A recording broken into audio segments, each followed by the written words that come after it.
Hello, everyone.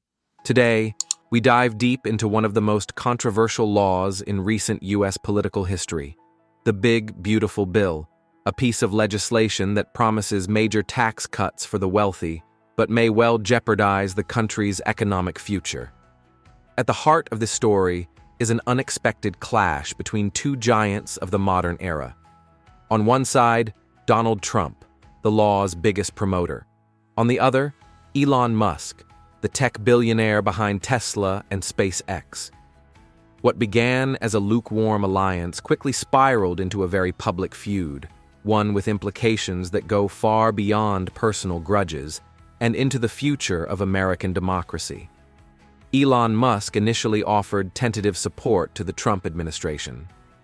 But when the details of the Big Beautiful Bill came into focus, Musk began to distance himself. And not quietly. He openly criticized the bill, not just for what it says about electric vehicle subsidies, but for the entire economic model it promotes. Musk argued that the legislation isn't about innovation or growth, but about solidifying wealth for the already wealthy. Trump didn't take the criticism lightly. He accused Musk of being bitter over the end of government incentives, and even hinted that federal agencies could make life difficult for Musk's companies. In one statement, Trump allegedly suggested that the state could destroy Musk's empire if it wanted to. Musk fired back just as fiercely, bringing up Trump's rumored ties to the infamous Epstein files. The feud reached absurd heights when, during a press conference, Trump was asked, half-jokingly, whether he would consider deporting Musk.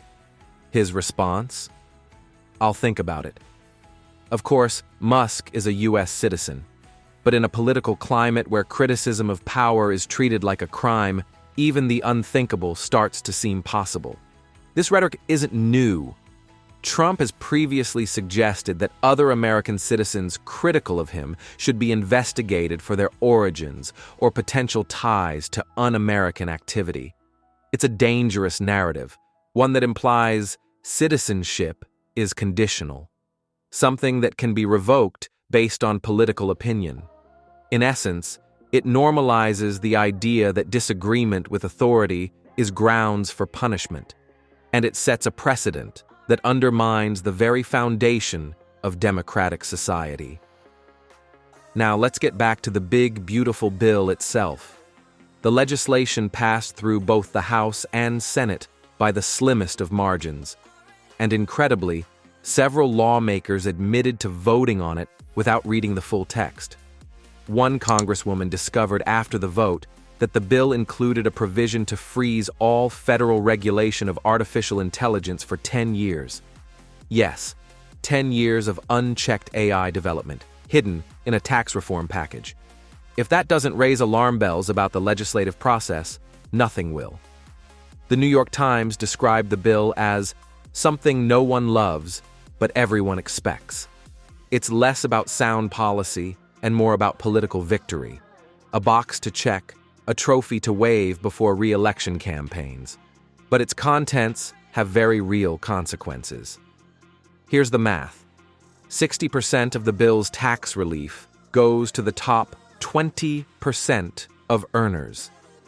Families making over $460,000 per year receive thousands in tax breaks. Meanwhile, the bottom 20% of earners, those living paycheck to paycheck, see an average annual saving of just $160. That amount won't offset the losses they'll face as vital social programs are cut back. Programs like Medicaid, which provides health care to low-income individuals, and SNAP, the government's food assistance initiative. These services are now tied to strict work requirements. Adults without disabilities must work at least 80 hours a month to remain eligible. In some cases, applicants may have to work up to a year before even qualifying for help. This marks a fundamental shift. Help is no longer a right of citizenship, but a privilege for the productive. If you're not contributing in a specific, state-approved way, you no longer deserve support. To many outside the U.S., this approach sounds dystopian. In countries like Canada, Germany, or Sweden, basic health care is seen as a right. In the US, it's a performance-based reward. You don't get help because you're a person. You get help because you're useful. And that brings us back to the larger issue. What kind of nation the US is becoming? A country where value is measured strictly in productivity, where failure isn't seen as a societal issue, but a personal one, and where the safety net no longer catches everyone, just those who prove they're worth catching. And here's the kicker. According to the Congressional Budget Office, the big, beautiful bill will increase the national debt by $3.3 trillion over the next 10 years. That's money the US simply doesn't have. It could crowd out future investments in infrastructure, education, and science. It could make the country more vulnerable during financial crises.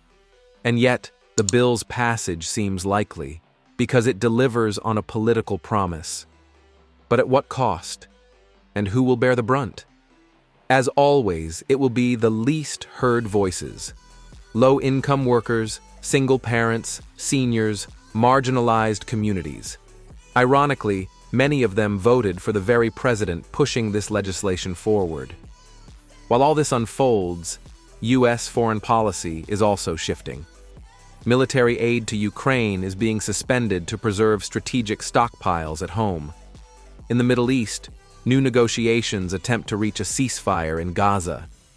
Even in Italy, political discourse takes a strange turn.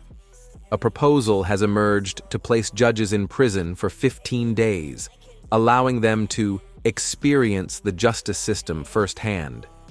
It's a symbolic gesture, but one that might impact how justice is administered. All these events speak to a broader theme, a world where decisions by the powerful shape the lives of the powerless, where fiscal policy becomes an ideological weapon, where citizenship can be questioned, and where the systems designed to protect the vulnerable are turned into tools of control. So here we are, a tax bill that rewards the rich, a president who threatens critics, a billionaire who fights back, and a country drifting into a new era where politics aren't just about policies, but about power, identity, and survival. It's a world that demands we stay vigilant, informed, engaged, because when the powerful make decisions behind closed doors, it's always the people on the outside who pay the price. Thanks for watching. See you next time.